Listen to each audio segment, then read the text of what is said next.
আজকে কি রান্না করলাম দেখো, ভাত নিয়েছি, কুঁদরি আলু ভাজা, আর হচ্ছে এটা হচ্ছে চারু, মানে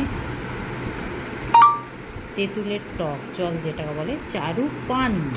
সাউথ ইন্ডিয়ান খাবার, অনেক দিন ধরে ভাবছি সাউথ ইন্ডিয়ান এই খাবারটা খাবো। সবসময় মাছ মাংস খেতে কি আর ভালো লাগে বলো?